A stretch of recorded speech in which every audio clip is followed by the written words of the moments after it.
Hi people, this is Big Vibes. The home to Spotlight here at SLT.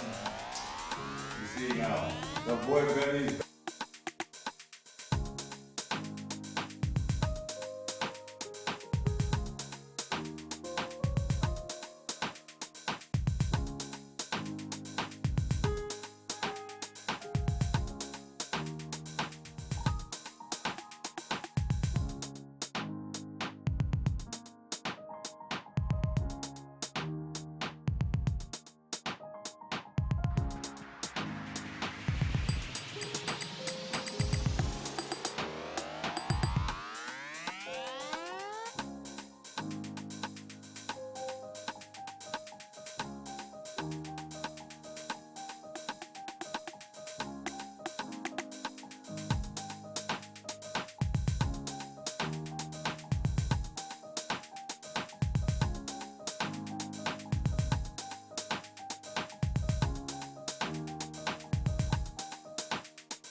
Today I have my man here. Hi people, this is Big Vibes. The home to Spotlight here at SLT. You see now, the boy Benny is back, eh? He's back with a bang on Spotlight TV. So today me and Benny are just going to be telling you, talking to you, discussing what some of the challenges that we go through as a studio execs and what you go through in your day-to-day life as an entrepreneur, doing business, bumping into clients, trying to create and manage brands. Understand? Like how to manage audiences and things like that. So Benny's gonna be giving me some of the questions that you guys have been asking. You've been asking me in private, and some things that you've been asking him also, and some of his own challenges as we go along this this journey of ours of business, entrepreneurship, and the digital world. So I think from here, I'm just gonna go. Benny, take it away from here. Okay. I'm with the founder of Sales. With the big man with the big trips. I'm here with Papa Zoe. So I have a few questions. Yeah. So when did you get into this media thing? When did you even think about this thing? Media, that's actually a pretty long time ago, because when I really started media, I think I was 14, 13 there, because I started in computers. Wow. I like building, taking things apart and building them. So that thing used to get me to it. Guys, please understand here. I was really trying to understand how this, I like knowing how something works. I want to understand it. Okay. How does this thing do this? From A to B, I press a button and it goes on. You must explain to me how this thing works. So it basically started from there. With computers, then I started going into computer games. Later on, I started discovering more Photoshop, what is softwares. I started using Photoshop at around 16, when I bumped into it at 16, because that's when I was doing photography. That's when I started doing more photography, and now I'm going to edit pictures. Okay. But so basically when I started, we around 14, 16 there, around those ages. Wow. Yeah. Wow. So the reason why I'm saying, or the reason why I'm surprised is because I can say Photoshop it's a very difficult thing to be doing at a very young age that you were doing. A year that you were, when you were saying you started doing Photoshop, that is very big for young age. And I thank God for the grace of us for being exposed at an early age.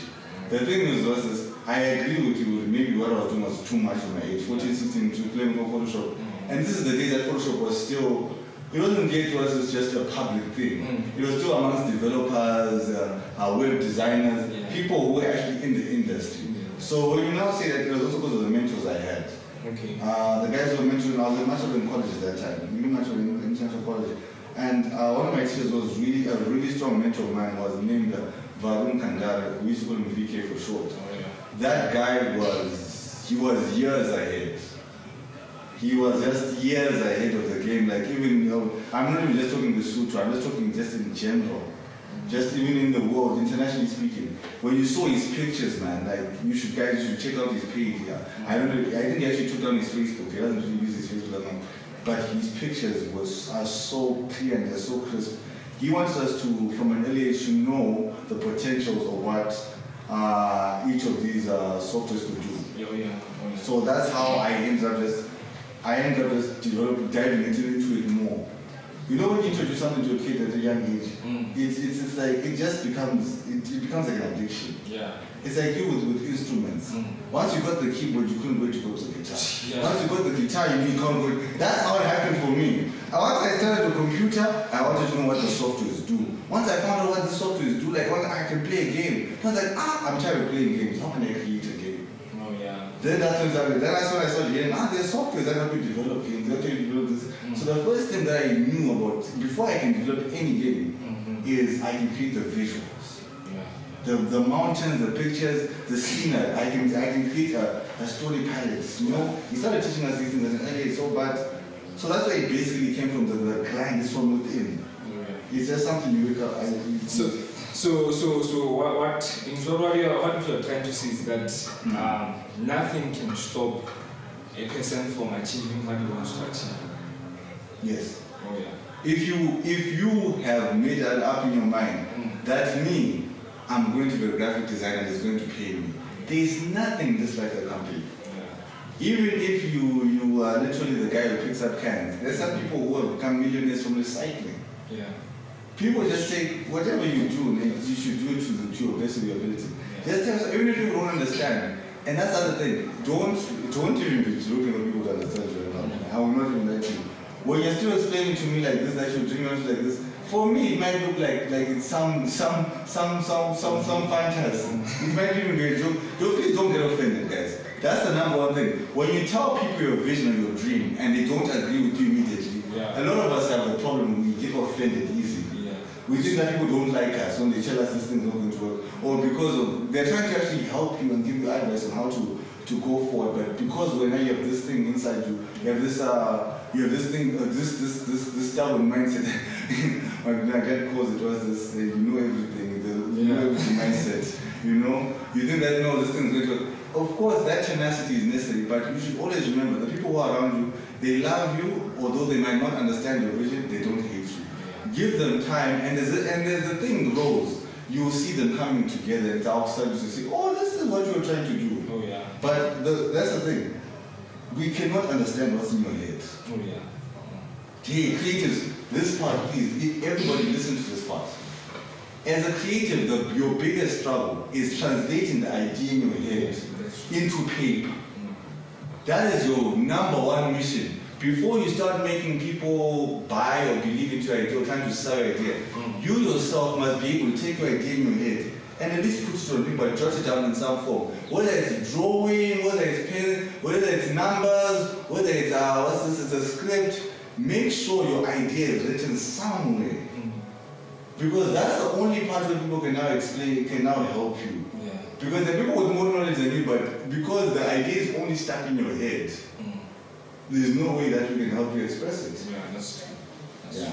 So there's something that people has. The logo, when you are looking at the logo, most of people, they don't understand the logo. What is it? Oh. So it's one of the things that people, they are saying, man, we can hear it cells. What's the meaning of these cells? I like your question. That's a very good question. Yeah.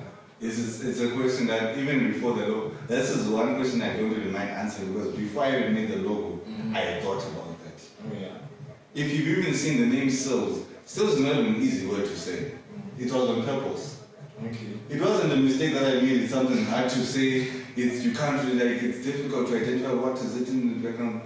It's because what cells represents is taken from the word sizzling. Okay. It can be sizzling hot or sizzling cold. Okay. Basically, sizzling is that kind of cold that gets into your hands and you can feel out your fingers like this. Yeah. It's really cold now. Or when you get burned and there's this feeling that runs through your body. It's sizzling. It wakes you up. Sales is a catalyst company, is a catalyst marketing agency that is supposed to take you to the top. Okay. If you see, when you look at us as our motto, it says the pinnacle of creation. And when you look at the logo, you see that it's like a canvas, it was like a square canvas that got rotated, and then in the middle of that canvas, then there was a black mountain in the middle. Yeah. And that mountain right there is sills. Okay. If you actually, I'm going to go to my favorite book for this video. If you look in the Bible, they used to say, well, when they were going for sacrifices, they would go on top of a mountain. Do you understand? Yeah. There is strength in going on top. You get closer to the elements, you get closer to God. You get closer to success, or to what is understood as success by going on top. You understand? Yeah. So with sales, it had to make you feel it's sizzling cold or sizzling hot. And this is because the reason why you're feeling this heat or this cold is because you're climbing to the top. Yeah. There are elements that will be fighting you when you're going to the top. Yeah. That's why when you see that whole logo on the side, it's not smooth. It's not made smooth. All those things could have been smooth and now it could have been nice and symmetrical, you know. But the symbol, the logo itself was supposed to symbolize the journey of success. Or what it will take from you. Okay. So every time I look at that logo, it reminds me that I need to continue going to the top. Anyone in my team understands that when you look at sales, when I talk about sales and saying the pinnacle of creation, we don't want to just look at it from one view. That logo is not meant for you to see it from one view only. You're supposed to look from the side and look at it like this is something else. You look at it from this side, it's something else. Because the road to success is not one. There is no one advert that will work for all my clients. Do you understand? There is no one campaign or a motto that will work for all my clients. Every time we have a new client, it's always going to be an issue of now, we have to shift. This is what marketing is. Yeah. Marketing is taking on the elements and bringing them out and attracting people and saying, in all this confusion and all this noise that you're hearing, we're consistent. You understand? We are here, we are consistent, and we're ready to help. Yeah. So I think I should cover the basics of what the sales logo represents, and even the color. The color yellow. The color yellow.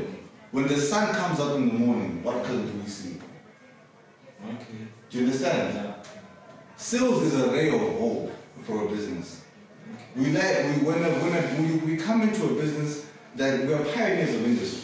We come into a business that says, no, this thing can't be done. Those are the type of companies we like.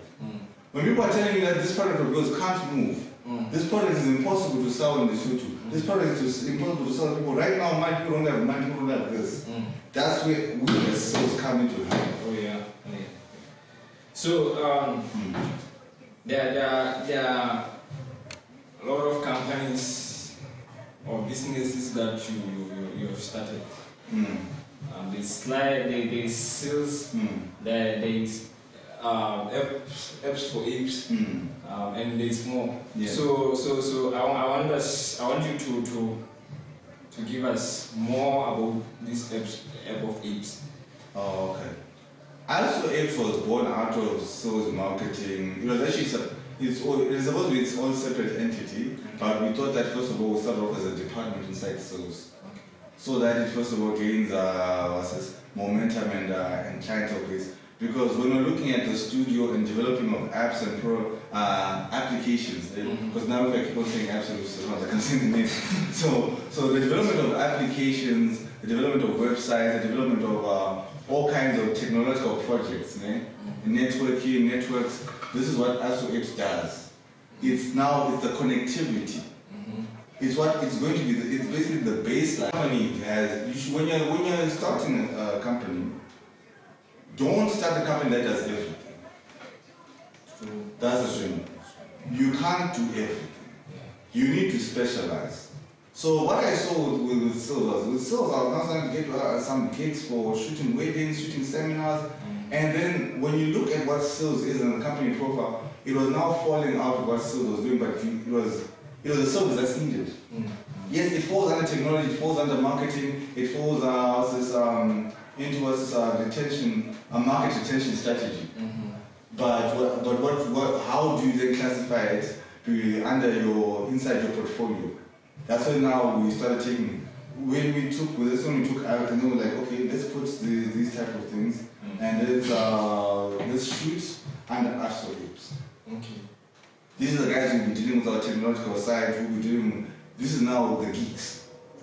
Okay. They are basically the source code. in web development, we call it the source code. Yeah. That's what basically actually it does the nitty-gritties of it.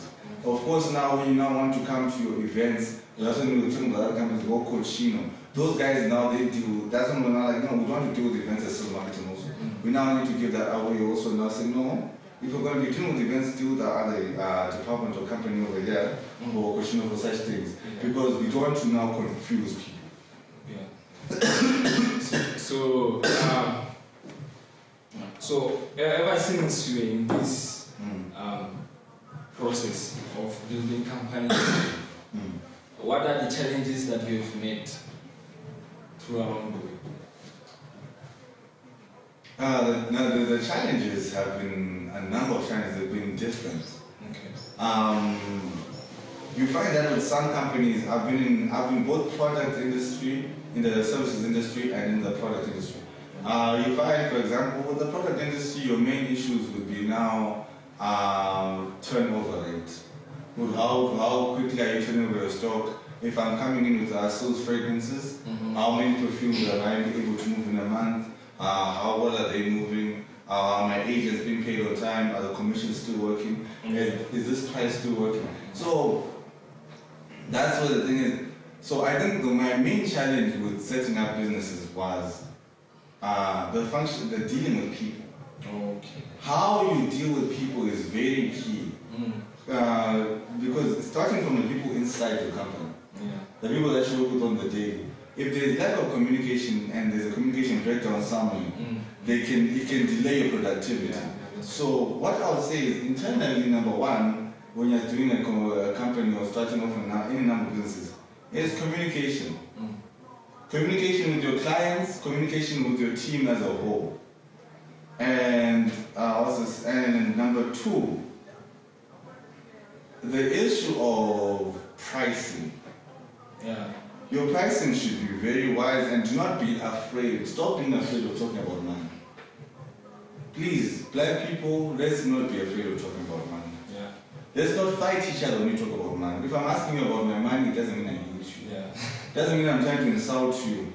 That's where the problem is now with our community. Whenever somebody asks you for their money that they've done the job now they're asking, no, what do we do now? I'm waiting for my payment.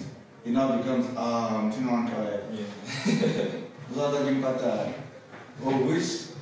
wish guys, you must understand, services industry and product industry don't work the same. So, for example, services industry, if I give you my idea and you use it, it's gone. Yeah, that's true. It's gone. That's why for most people in service industry, I usually tell them, please ask for a 50% deposit before you start doing the job, or before you you can give them the pitch them the idea. But for them to get any deeper details on the idea or on the project, make sure that they pay your deposit. Yeah. You understand? So that your idea doesn't go away for free. And usually the fine thing is, if when they pay you for the idea, half of the idea, they usually follow through and pay the rest. But whenever they say start working on the idea without paying you, usually they go away with your idea. So you need to now start learning from your past mistakes and going back and saying, this thing, don't hesitate to talk about price. Do not, also offer your clients value. Number 3, offer your clients value. I think number 2 should actually be offer your clients value, and then price number 3. Number 1, learn how to communicate with your clients. Whether you're proposing business or you're just talking to every day-to-day business. Number 2, offer your clients value. Make them understand that you care about their product or their service. Make them feel like you want to grow it. It's not that you just want to come and eat. Yeah. You know, it's painful when you work something or you are building something and somebody just wants to come and just eat without really putting in work. But if I show that I have let us say what like I'm thinking about this thing of yours. Show them that you've been thinking about this idea. Send them some small pictures. Don't give them the whole idea. Be careful. don't give them the whole, just give them enough to see, okay, this idea, what he's saying, can come out like this. This thing might actually work as that's how they contact you back. But if you don't trust us, communicate, and you don't give them value, they'll be like, this guy just only works when there's money. Yeah. Or this guy just wants money. And then the number 3, of course, that we've talked about, I think I'll just give you those 3 tips for now, and pricing. For more, as we go on, we'll talk about more about what else you need to do in the process of selling. You know, I actually have a course on selling. How do you go to sell to your clients? How do you talk about money? How do you actually propose to do something for a person? You start to actually see the value that you're bringing. Because it's not just easy to say to somebody, I'm bringing value, but you don't even know how to explain yourself. You know? But yeah. So guys, we're still here in the studio with Mr. Zoe, still talking about her sales, is giving us more about the company and the vision and everything. So guys, I hope you stay tuned. I will see you after the ad break.